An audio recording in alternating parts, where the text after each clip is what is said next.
మహారక్షకుడును గొప్పవాడైన యేసయ్య నామంలో అందరికీ వందనాలు, దేవుని స్తోత్రాలు. ఇది టైం అయిపోయిందనా వందనాలు చెప్పుకోండి ఒకళ్ళకొకళ్ళు. మీరు అందరు చాలా మంచివాళ్ళు. దేవునికి మహిమ కలుగును గాక. ప్రియమైన దేవుని బిడ్డలారా, కూడి ఉన్న నాతోటి దైవ సేవకులందరికీ కూడా ప్రత్యేకమైన వందనాలు తెలియపరుస్తున్నాను. ముఖ్యంగా ఇద్దరు కూర్చొని ఉన్నారు ఇక్కడ. ఒక పెళ్లి కూతురు అనుకుంటే ఇద్దరు పెళ్లి కూతుర్లు వచ్చారు. దేవుడు వీరిని యవ్వన కాలంలో దీవించునుగాక. బిడ్డను దీవించడానికి వచ్చిన మీరందరూ కూడా మంచి మనసుతో వచ్చారని ప్రభు పేరిట నేను నమ్ముతున్నాను. కొన్ని విషయాలు, కన్యక అనేటటువంటి విషయం చాలా శ్రేష్టమైనది. జీవితంలో కూడా అది చాలా విలువైనటువంటి వయసు. ఆ వయసును బట్టే ప్రభువు కూడా సంఘాన్ని కన్యకతోనే పోల్చినట్లుగా దేవుని వాక్యం తెలియపరుస్తుంది. ఎవరు ఈ కన్యక అంటే, కొరింథీయులకు రాసిన 2వ పత్రిక 11వ అధ్యాయం 2వ వాక్యంలో అంటాడు కదా, ఏమని వ్రాయబడిందంటే అక్కడ సంఘాన్ని గురించి, పవిత్రురాలైన కన్యకగా ఒక్కడే పురుషునికి ప్రదానము చేశాను అని. కన్యత్వము అనగానే నెక్స్ట్ గుర్తొచ్చేది ఏంటంటే వివాహమే. అందుకనే కన్యత్వం అనేది చాలా విలువైనది. ఆ జీవితం కూడా చాలా శ్రేష్టమైనది. అందుకనే యవనస్తులు ఎప్పుడూ బలవంతులుగా ఉంటారు. పిల్లలు ఎంత బలవంతులైనా వాళ్ళని పెద్దగా పట్టించుకోరు. కానీ యవన కాలానికి వచ్చినాక వీడు ఏ పనైనా చేయగలడు, ఈమె ఏ పనైనా చేయగలదనే ఒక గొప్ప మనసు వారి మీద ఉంటుంది. అందుకని దేవుడు కూడా సంఘాన్ని గురించి మాట్లాడుతున్నప్పుడు పవిత్రురాలైన కన్యకగా ఉండాలని దేవుడు మన ఎడల కోరిక కలిగి ఉన్నాడు. చప్పట్లు కొట్టి దేవుడిని మహింపరుద్దామా? కొంతమందికి ఇష్టం లేదనుకుంటా పవిత్రురాలైన కన్యకగా ఉంటాం. అందరం గట్టిగా చప్పట్లు కొడదాం. చాలామంది ఉన్నారు, సౌండ్ వినపడట్లేదు. దేవుడు మిమ్మల్ని బలపరచునుగాక. ప్రియమైన దేవుని బిడ్డలారా, అందుకనే ఈ పవిత్రురాలైన కన్యకగా ఓ మనిషి ఉండాలి అంటే, ఓ సంఘం ఎదగాలి అంటే, వ్యక్తిగతంగా కానీ సంఘపరంగా కానీ ప్రభు కోరుకుంటున్న ఓ గొప్ప ఉద్దేశం ఏమిటంటే, ఆయన వలె మనం ఉండేటట్లుగా ఎదగాలట. ఎఫెసీయులకు రాసిన పత్రిక 4వ అధ్యాయం 15వ వాక్యంలో ఈ మాట వ్రాయబడి ఉంది. చదువుతారు ఒకసారి. ఎఫెసీయులకు రాసిన పత్రిక 4వ అధ్యాయం 15వ వాక్యం.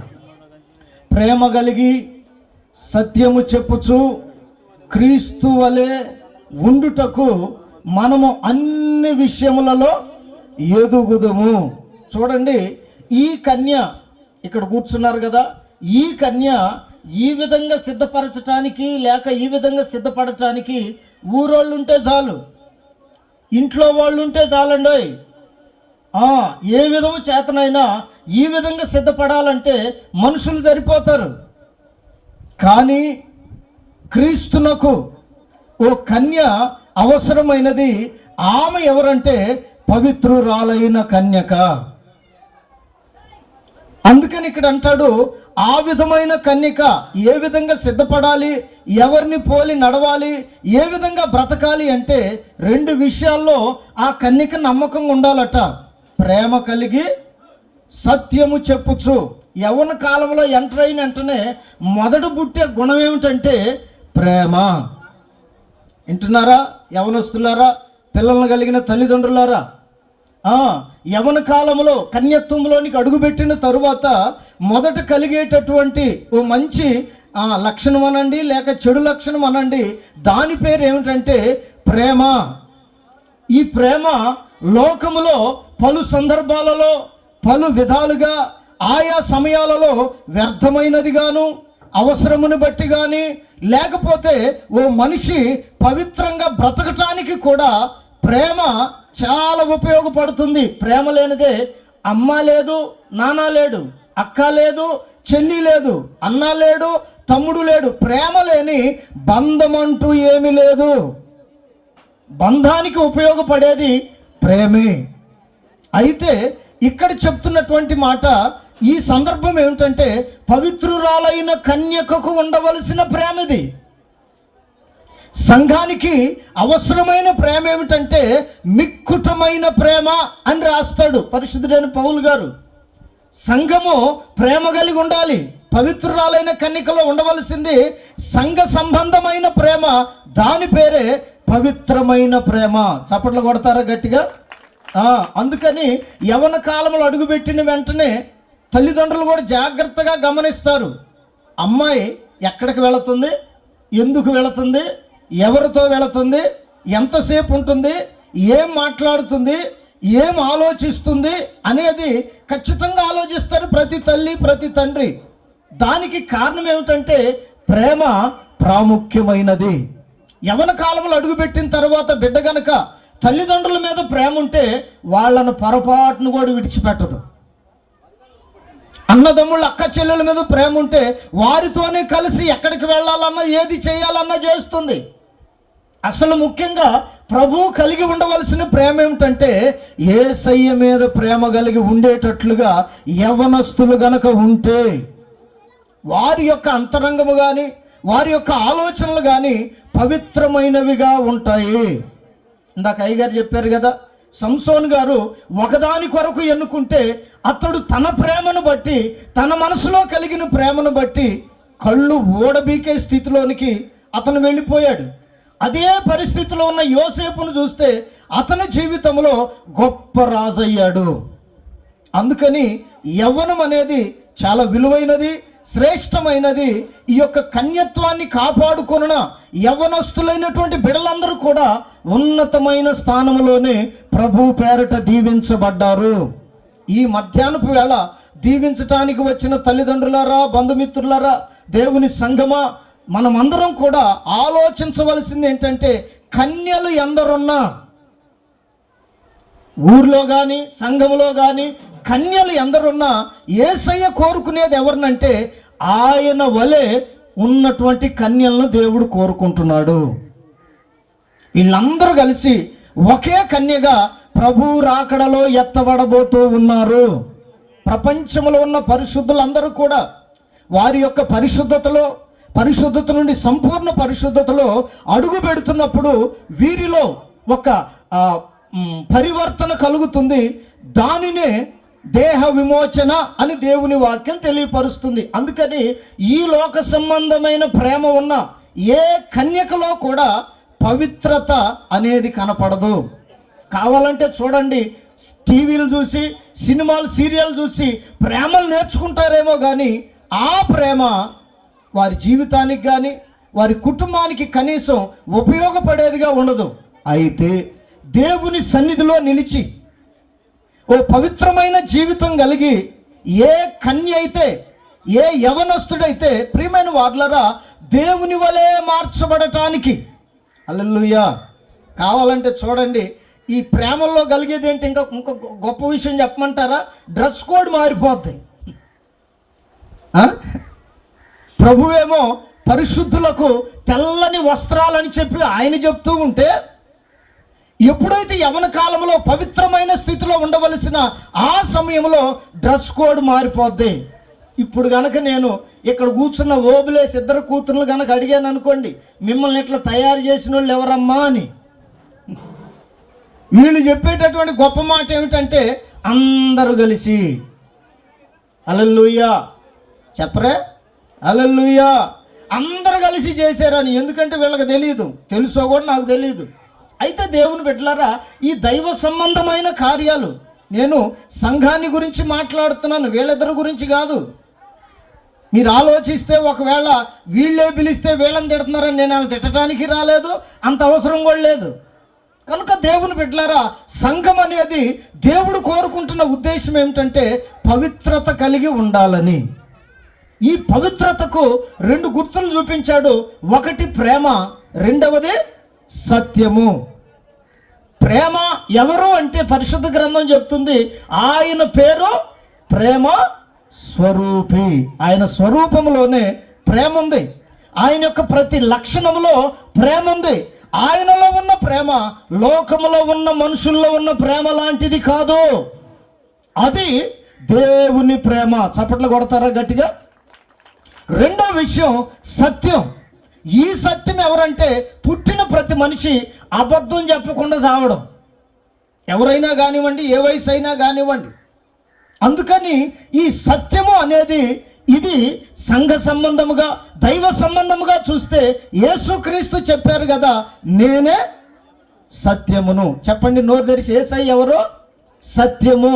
చూడండి, ఆదాము అవ్వలు అబద్ధము చెప్పినందుకు లేక చేయకూడని పని చేసినందుకు దేవునికి దూరం అయితే, యేసుక్రీస్తు రావటం వలన, యేసుక్రీస్తు భూమి మీదకి రావటం వలన జరిగినటువంటి ఆశీర్వాదం. ఇంతమంది మనం ఈ టెంట్ల కింద కూర్చుని ఉన్నామంటే మనలో గనక సత్యము చెప్పాలన్న ఆలోచన లేకపోతే ఇప్పటికి కూడా మీరు అందరూ వచ్చేవాళ్ళు కాదు. ఎందుకంటే ఇంకా చాలా మంది రాలా. చూడండి, ఆ హిందువుల దగ్గర జరిగినట్లుగానే క్రైస్తవ సమాజంలో కూడా జరగటం చాలా భయంకరమైన పాపం. వాళ్ళు ఇందాక అయ్యగారు చెప్పారు కదా, కానుకలు ఇవ్వటానికి, కట్నాలు ఇవ్వటానికి, భోంచేసి వెళ్ళటానికి వస్తారు. అదే ఆచారం క్రైస్తవ సమాజంలో కూడా కనపడుతుంది.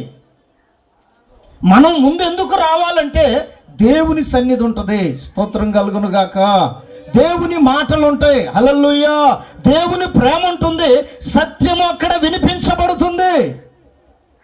నిజముగా ప్రభువుకి భార్యగా, ఆయనకి ఇష్టమైన కన్యకగా భూమి మీద మనం బ్రతకాలంటే దేవుని సన్నిధిని ప్రేమించే వారముగా ఉందుముగాక. ఇప్పటికి కూడా మీరు అదే మనసులో ఉంటే ఇక మీదట ఏ ఫంక్షన్కి పిలిచినా, ఏ పెళ్ళికి పిలిచినా అన్నం తినొద్దాం, కానుకలు ఇచ్చొద్దాం అని కాకుండా ముందుగానే వెళదాం. ఎందుకంటే దేవుని సన్నిధి ఉంటుంది. చప్పట్లు కొడతారా యేసయ్యకి మహిమ వచ్చినట్లుగా? ప్రియమైనటువంటి దేవుని సంగమా, ఇదే దేవుడు మనలో కోరుకుంటున్నటువంటి గొప్ప మార్పు. అయితే ఈ లోకంలో ఉన్న ఈ యొక్క ఎదుగుదలకి లేక మెచ్యూరిటీ అయ్యేటటువంటి ఈ మనసుకి యేసయ్యను మనము కలిగి ఉన్నామనే దానికి గుర్తుగా ఓ చిన్న మాట ఉంది బైబిల్లో. అది చదువుతారా త్వరగా? పేతురు మొదటి పత్రిక 2వ అధ్యాయం 1, 2, 3 వాక్యాలు టక్కన చదవండి. పేతురు మొదటి పత్రిక 2వ అధ్యాయం. ఏంది ఎంతసేపు చెప్తున్నారు? అయ్యా నాకు వినపట్లేదు అయ్యా కదయ్యా. ప్రభు దయాళుడని మీరు రుచి చూచి ఉన్న ఎడల, ప్రభు ఎవరట? దయాళుడని మీరు రుచి చూచి ఉన్న ఎడల, అదిగో మనలో ఉండకూడనివి కొన్ని ఉన్నాయి. అవేమిటంటే సమస్తమైన దుష్టత్వము. అన్ని కోవల్లో, అన్ని రంగాలలో, అందరి జీవితాల్లో, అందరి మనసులో ఉండేది ఏంటంటే దుష్టత్వము. సమస్తమైన దుష్టత్వము, సమస్తమైన కపటమును, వేషధారణను. టైం లేదు కనుక ఇవన్నీ వివరించట్లేదు, మీకు తెలుసు అవేంటో. కపటం అంటే ఏంటో తెలుసు. అవసరం లేని దగ్గర అబద్ధం చెప్పటమే కపటం. మనం సేవ్ అవటానికి ఎదుటోళ్ళని ఎర్రోళ్ళని చేయటమే కపటం. కపటమును, వేషధారణను. ప్రభువుకి ఇష్టం లేనిది ఇది. వేషధారణను, అసూయను. నేటి క్రైస్తవ సంఘాల్లో ఉన్న ప్రథమమైన పాపం ఏమిటంటే అసూయ. ఒకళ్ళంటే ఒకళ్ళు కుదరట్లా. ఈ పార్టీలు వచ్చిన దగ్గర నుంచి 2గా 3గా విడిపోతున్నారు. దేవునికి స్తోత్రం కలుగును గాక. ప్రభువాక్యం చెప్తుంది, రాజులను నిర్ణయించేది, ఎన్నుకునేది అది దైవాధీనం. చప్పట్లు కొట్టండి గట్టిగా. నువ్వు ఓటేసినా గెలవరు, ఓటేయకపోయినా ఓడిపోరు. అది కాదు అక్కడ అవసరం, విషయం అది కాదు. అది నిర్ణయించబడేది దేవుని ఆధీనం. దేవుడు ఒక అధికారిని ఎన్నుకోవాలంటే దైవాధీనంలో ఉంది. మనోళ్ళు ఏం చేస్తున్నారంటే ఒక మందు బాటిల్ ఇస్తే చాలు, నేను ఆ పార్టీ, నేను ఈ పార్టీ. నువ్వు ఏ పార్టీ అయినా యేసయ్య పార్టీలో లేకపోతే నీలో పవిత్రత కనపడదు. నీవు దైవ సంబంధమైన వ్యక్తిగా భూమి మీద బ్రతకలేవు. నువ్వు చేయుచున్నటువంటి ప్రతిదీ కూడా దైవ చిత్తానుసారమైనది కాదు. అవసరానికి డబ్బు తీసుకొని చేసేది అది దైవ చిత్తమైనది కాదు, అది నీ స్వార్థం. అందుకని ఏదైనా కానీ దైవాధీనంలో జరుగుతూ ఉంటాయి. అందుకని సంఘంలో మనకు ఉండకూడదు ఏంటంటే అసూయ ఉండకూడదు. ఆమెను చెప్తారా గట్టిగా నోరు తెరిచి? ఏముండకూడదండి?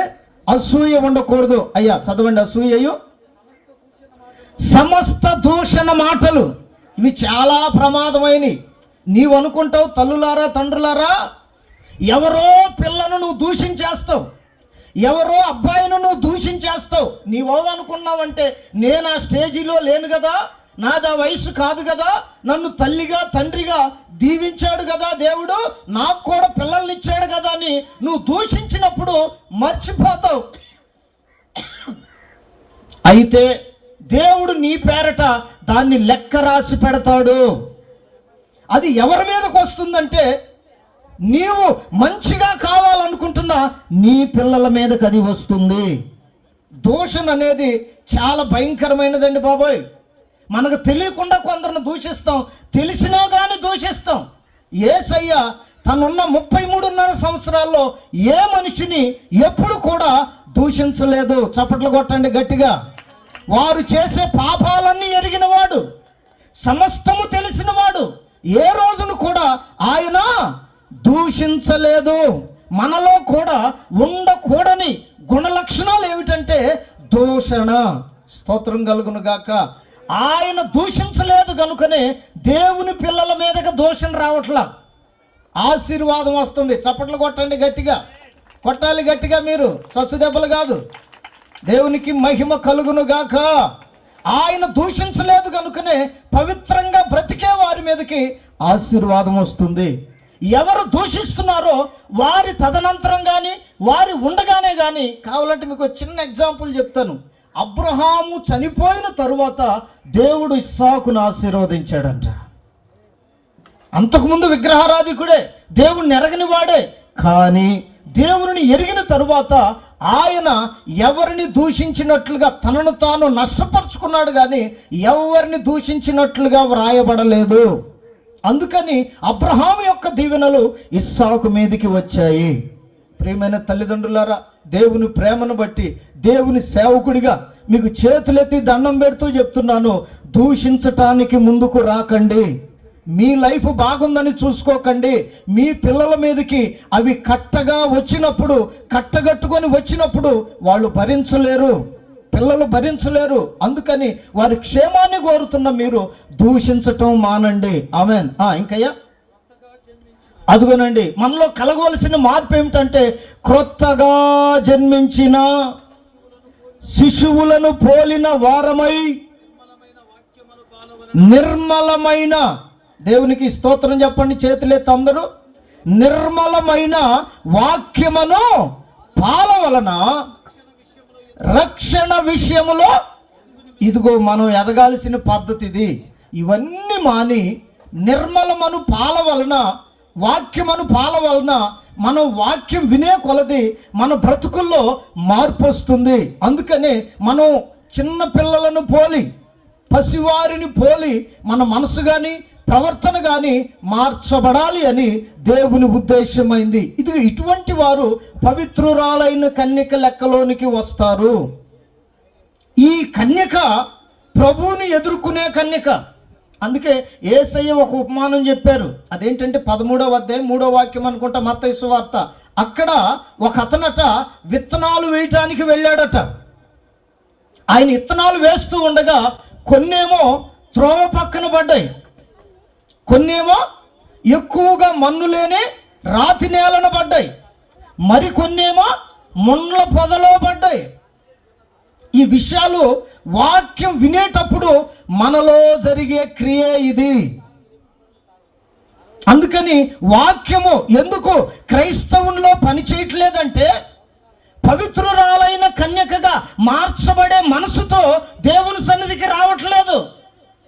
వెళ్ళాలి గనుక, పాస్టర్ గారు బాధపడతారు గనుక, మనం కనపడకపోతే కానుకలు పట్టేవాళ్ళు లేరు గనుక, ఇది కాదు ఎదగవలసిన పద్ధతి. ఇంకా నీవు త్రోవ పక్కనే ఉన్నావు. వాటినట పక్షులు వచ్చి తీసుకొని వెళ్ళిపోయాయి. రెండో మాట అంటాడు, మన్ను ఎక్కువగా లేని రాతి నేలన పడినందువలన అవి త్వరగా మొలిచాయి అంటగానే, ఎండ ఎప్పుడైతే వచ్చిందో, ఈరోజు ఎండ లేదు కాబట్టి నన్ను తిట్టుకోవట్లా మీరందరూ, దేవునికి స్తోత్రం కలుగును గాక. చూడు, ఎక్కడో చెయ్యలేసింది. అందరు చేతులు ఎత్తరే, హల్లెలూయా చెప్పండి గట్టిగా, హల్లెలూయా. మనం ప్రభు రాకడ కొరకు ఎత్తబడాలి, బోధని పోతే కాదు. కనుక ప్రియమైనటువంటి దేవుని బిడ్డలారా, కొన్నేమో మన్ను ఎక్కువగా లేని రాతి నేల పడినందువలన అవి మొలిచాయి, ఎండ వచ్చింది, కొట్టేటప్పటికి ఎండ అనగా శ్రమలు, క్రైస్తవుని జీవితానికి కూడా శ్రమలు వస్తాయి. కొట్టినందువలన అది ఎండిపోయెను. దాని వలన కూడా పెద్ద ఉపయోగం లేదు. వాక్యము నీ యొక్క హృదయంలో, నీ మనసులోనికి వెళ్ళేటప్పుడు నీ గుండె రాయిగా ఉండకూడదు. మనకు కాదులే, మనకు సంబంధించింది కాదులే, మనం కాదులే అనేటటువంటి స్థితిలో ఉండకూడదు. ప్రతి మాట ప్రతి మనిషికి సంబంధించి ఉంటుంది. చప్పట్లు కొడతారా? దేవుణ్ణి మహింపరుద్దాం. ప్రియమైన దేవుని సంఘమా, అది ఎక్కువగా మన్ను లేకపోవటం వలన అది అయిపోయింది. ఇక మూడోది ఉంది, ఇది ముళ్ళ తుప్పల్లో పడిందట. ఇది కూడా చక్కగా మొలిసింది. వాక్యం ప్రతి మనిషి జీవితాన్ని మార్చడానికే దేవుడు మాట్లాడతాడు. వాక్యం అనే విత్తనం మనం ఫలించటానికే దేవుడు మనతో మాట్లాడతాడు. అయితే ఇది కూడా పెరిగి పెద్దదవుతున్నప్పుడట ఈ ముళ్ళ తుప్పలో దాన్ని కప్పేసినాయి అంట. ఎదగనివ్వలేదు, ఎదుగుదల లేదు. ఏమిటి సంగతి అంటే, మా బంధువులు కాదు, మేము కాదు, మాదంతా ఒకటి కాదు. ఇప్పుడు జరుగుతున్నది ఏంటంటే ముళ్ళ తుప్పల భక్తే, ముళ్ళ తుప్పల భక్తే. ఏ కులానికి ఆ కులం సంఘాలు. దేవునికి స్తోత్రం కలుగును గాక. వీళ్ళు ప్రకటిస్తున్నది ఏంటంటే యేసుక్రీస్తు అన్ని కులాలకు దేవుడు అని కాదు, అందరికి దేవుడు అని కాదు, ఫలాని కులానికే, ఫలాని వాళ్ళకే అనేది వీరిలో ఉన్న తాత్పర్యమై ఉన్నది. కనుక ఈ మధ్యాహ్నపు వేళ దేవుని సేవకుడిగా చెప్తున్న ఒక మాట ఏమిటంటే, మన యొక్క భక్తి ముళ్ళ తుప్పల్లో దేవుని వాక్యం అనే విత్తనం మొలుస్తుంది, కానీ అది ఎదగలేదు, ఎదగనివ్వదు. ఏమిటిరా బాబు ఈ బంధకాలంటే, ఆ కులం అనే బంధకాలు. కావాలంటే చూడండి, చాలా మంది ఈ మధ్య రోగం ప్రారంభమైంది. అదేమిటంటే, ప్రియమైన వార్లరా, ఏ కులం వాళ్ళు ఇంకో సంఘంలో ఉంటలా, ఆ కులం చర్చికి వెళ్ళిపోతున్నారు. చాలా ప్రాంతాలు తిరుగుతున్నాను కనుక అర్థమవుతుంది. అందుకని మన కుల సంఘం కాకూడదు, పవిత్రురాలైన కన్యకగా మార్చబడే సంఘముగా మనము మారుదుముగాక. కుట్రలు, కుతంత్రాలు, అనవసరమైన ఆలోచనలు, వ్యర్థమైన భక్తి, అసూయలు, ఇటువంటి అన్ని లేనటువంటి దేవుని సంఘముగా మనమందరము బ్రతుకుదుముగాక. అందుకని దేవుని బిడ్డలారా, ఈ విషయాలన్నిటిని కూడా ఆయన చెప్తూ అంటాడు, చివరిలో అంటాడు కదా, కొన్ని మంచి నేలను బండి అంట. ఆమేన్. ఇవి ఎట్లా ఫలించినాయి అంటే 100 60 30 ఫలించెనని ప్రభు వారితో చెప్పెను. అందుకని మన యొక్క ఫలాన్ని కూడా దేవుడు ఎప్పుడో నిర్ణయించి ఉన్నాడు. నీవు ఎంతగా దేవుని మాట విని ఈ బంధకాలు, ఈ కుతంత్రాలు, అసూయలు ఇవి లేని వ్యక్తిగా బ్రతుకుతావో నీ ఫలం ఎట్లా ఉంటుందో తెలుసా? 100 చప్పట్లు కొట్టు దేవుని మహింపరుద్దాం. కొట్టండి గట్టిగా. 100 ఫలం. ఏదో కాస్త కోస్త అటు ఇటుకు ఉందనుకోండి, ఒక 30% 40% తగ్గుతుంది. అది 60. ఇంకా దిగజారిపోయామనుకోండి 30. దీవెనైతే కలుగుతుంది. దేవుని వాక్యం వినటం వలన, విత్తనం పడటం వలన దీవెనైతే కలుగుతుంది. కానీ ఆ దీవెనకు కూడా ఒక కొలతను దేవుడు నిర్ణయించాడు. పరిపూర్ణమైన పరిశుద్ధత అంటే, పవిత్రురాలైన కన్యక ఆశీర్వాదం అంటే ఇదిగో ఇదేనండి బాబోయ్. 100 దీవెన. ఏ లోపము, ఏ క్రోధము, ఏ కపటము లేనటువంటి వారముగా యేసయ్యకు భార్యగా మారుదుముగాక. ఇది ప్రభువు కోరుకుంటున్నాడు. ఎందుకు? వీళ్ళకు 30 ఆశీర్వాదం వచ్చినా, 60 ఆశీర్వాదం వచ్చినా, 100 ఆశీర్వాదం వచ్చినా దేవుడు చూసి చూడనట్లు ఉంటాడు అంటే, ఇంకొక మాట చెప్పి నేను ముగిచ్చేస్తా. ఏమిటంటే, ఒక రైతట తన పొలంలో గోధుమలు నాటాడంట. అక్కడే ఉంటుంది ఆ 13వ అధ్యాయం ఎన్నో వాక్యంలో ఉంటుంది, ఆ పక్కనే ఉంటుంది, పై పక్కన. గోధుమలు నాటాడట. చదవండి ఒకసారి ఆ మాట. చెప్పాను. ఏమనగా, పరలోక రాజ్యము మంచి విత్తనము విత్తిన పోలి ఉన్నది. మనుషులు నిద్రించుచుండగా అతని శత్రువు వచ్చి గోధుమల మధ్యను విత్తిపోయాను.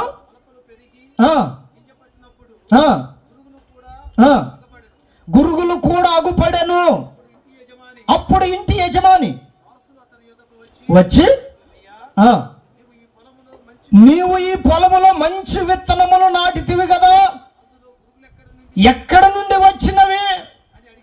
మంచి వాక్యమే నాటుతున్నావు కదా, అందులో గురుగులు ఎక్కడ నుండి వచ్చినవి అని అడిగిరి.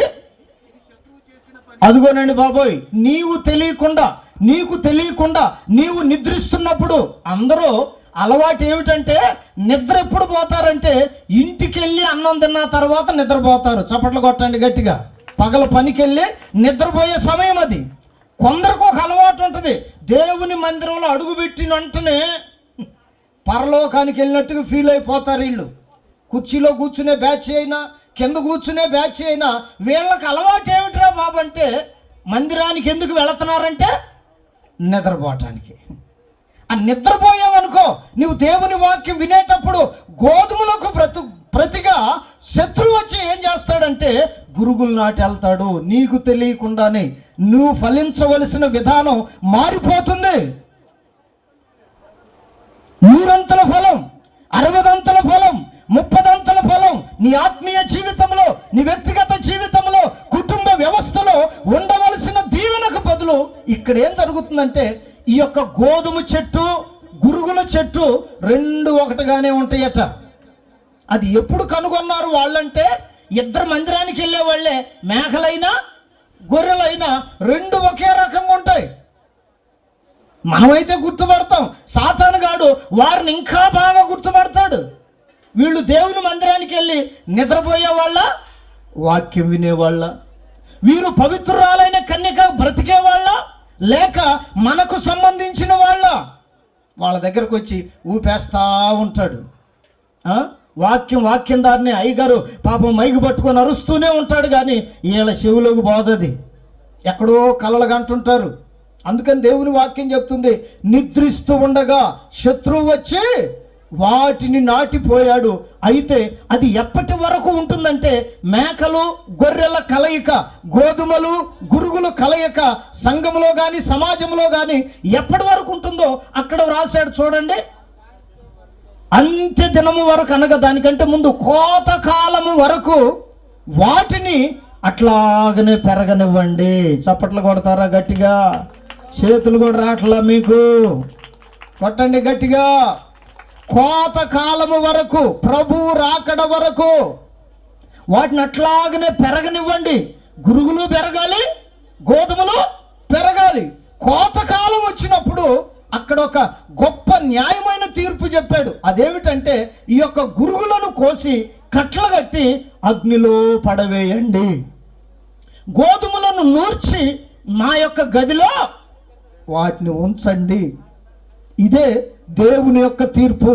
కన్యల ఎడల కాదు, కన్యక ఎడల దేవుని యొక్క తీర్పు ఇదే. అందుకని దేవుని బిడ్డలారా, కోతకాలం వరకు ఎందుకు మనల్ని నిలవనిస్తున్నాడంటే, మనల్ని బ్రతకనిస్తున్నాడంటే, మనము కూడా ఎదగాలని. స్తోత్రం కలుగునుగాక. నోరు తెరిచి చెప్పాలి గట్టిగా హల్లెలూయా. అందరు క్రైస్తవులే కదా, సిగ్గుపడతారు ఎందుకు? చేతులే తల్లిలో చెప్పండి హల్లెలూయా. కోతకాలం వరకు నీవు ఎదుగుతావు, గురుగువైనా ఎదుగుతావు, గోధుమవైనా ఎదుగుతావు. అయితే దేవునికి అనగా యజమానికి ఉపయోగపడేది గోధుమలే, గురుగులు కాదు. అప్పుడు వెంటనే ఆయన చెప్పాడు కదా, వాటిని కట్టలు కట్టి ఎక్కడ వేయమన్నాడు? కాల్చేయండి. ధనవంతుని బ్రతుకు కూడా అదే కదా. నీతిగా బ్రతికిన లాజరు యొక్క స్థితి వేరు, ధనం ఉంది కదా తిని త్రాగి సుఖపడి సంతోషించిన వాని ఎదుగుదల వేరు. వాడు దేంట్లో ఎదిగాడంటే తాగటంలో ఎదిగాడు. ఈ బ్రాండ్ కాదు ఆ బ్రాండ్ అని తాగటంలో బ్రాండుల్లో ఎదిగాడు, కానీ భక్తిలో కాదు. తినటంలో ఎదిగాడు. ఎక్కడ మంచి బిర్యానీ దొరికిందో వాడికి తెలుసు, ఎక్కడికి వెళితే ఏం దొరుకుతాయో ఈ తిండిపోతలు ఖచ్చితంగా తెలుసు. అవసరానికి వేరు, అనవసరమైన స్థితిలో తినటం అనేది దేవుని వాక్యం అంగీకరించే విషయం కాదు. మనం పుష్టిగా దీవెనకరంగా ఉండాలి, భూమి మీద శ్రేష్టమైనవి తినాలి, కానీ అనవసరమైనవి తినకూడదని దేవుని యొక్క ఆలోచన. స్తోత్రం కలుగునుగాక. చెప్పండి గట్టిగా హల్లెలూయా, హల్లెలూయా. అందుకని తిని త్రాగి సుఖపడి సంతోషించిన వాడిని కట్టగట్టి ఎక్కడేసాడు? అగ్నిలో పడేశాడు. దేవుని కొరకు నీతిగా, నిజాయితీగా, నమ్మకముగా, పవిత్రముగా, దేవుని సన్నిధిలో యథార్థంగా ఉంటున్నా ఏమీ లేని వాడైనా నీతి కలిగిన వాడు, ఏమీ లేని వాడైనా పవిత్రత కలిగిన వాడు, ఏమీ లేని వాడైనా ఏ ఘనత ఎక్కని వాడైనా పరిశుద్ధంగా బ్రతికినటువంటి వాడు. అందుకని అతని గురించి చెప్పిన మాట ఏమిటంటే, దేవదూతలను పంపించి అదిగో భూమి మీద నా కుమారుడైన లాజరు నిద్రించాడు, అతని ఆత్మను తీసుకుని రండి అనగా అతని ఆత్మను తీసుకుని వెళ్ళి అబ్రహాము రొమ్మును ఆనుకొనుటకు కొనిపోబడటానికి దేవదూతలు వచ్చి అతని ఆత్మను తీసుకుని వెళ్ళారట. దేవుని బిడ్డలారా, దేవుని సంగమా, భూమి మీద మనం కోరుకునే ఎదుగుదల వేరు, దేవుడు మనల్ని ఎదగమని చెబుతున్న విధానం, పద్ధతి వేరు. అందుకని శాంతి ప్రియ పవిత్రాలను దేవుడు జ్ఞాపకం చేసుకొని ఓ మంచి జీవితాన్ని, ఆత్మ సంబంధమైన జీవితాన్ని, మంచి తల్లిదండ్రులను, ఎంతమంది బంధువులను దేవుడిచ్చాడు. దేవునికి మహిమ కలుగును గాక. మీ దీవెనలన్నీ వీరి మీదకి వస్తే మీరు మనసారా అయ్యో కానుకలు తెచ్చి ఇచ్చేసి వెళ్ళేదిగా దీవెనంటే ఆమెను చెప్తారా? ఏమండోయ్ ఆ రోజు వెళ్ళాము, మనం ఎంత రాసామరా, వాళ్ళ దగ్గర నుంచి మనకు ఎంత వస్తుందిరా, ఇది కాదు మనం లెక్క చెప్పవలసింది, లెక్క చూడవలసింది. నీవు ఊరక కానుక ఇయ్యకపోయినా పర్వాలేదు, కానీ మనసారా దీవిస్తే ఆమేన్, పరలోకములో నుండి ఈ బిడ్డల జీవితాంతం, యవ్వన కాలపు వీరి జీవితాంతం కూడా ఆశీర్వాదకరంగా ఉండటానికి ఆశీర్వాదకరంగా మార్చబడుతుంది. కనుక ప్రియమైన వారలారా, మీరు తెచ్చినవేవో ఇస్తారు ఖచ్చితంగా. నేను తెలియపరుస్తున్న ఓ చిన్న మాట ఏమిటంటే, మీరు ఇళ్ళకి వెళ్ళిన తర్వాత కూడా వీళ్ళిద్దరి గురించి ప్రార్థన చేయటం మాత్రం మర్చిపోవద్దు. చేస్తామన్న వాళ్ళు అల్లే చెప్పండి, చేతులెత్తి. ఒకసారి చేస్తామన్న వాళ్ళు ఒక చేయొత్తండి. లేదా అది కుదరదా? బోధిని వెళ్తా ఉన్న వాళ్ళు అల్లే చెప్పండి. అబ్బో అసలు వీళ్ళు తినటానికి రాలో, ఓబులేసి అనవసరం చేపించాడు. దేవునికి మహిమ కలుగును గాక.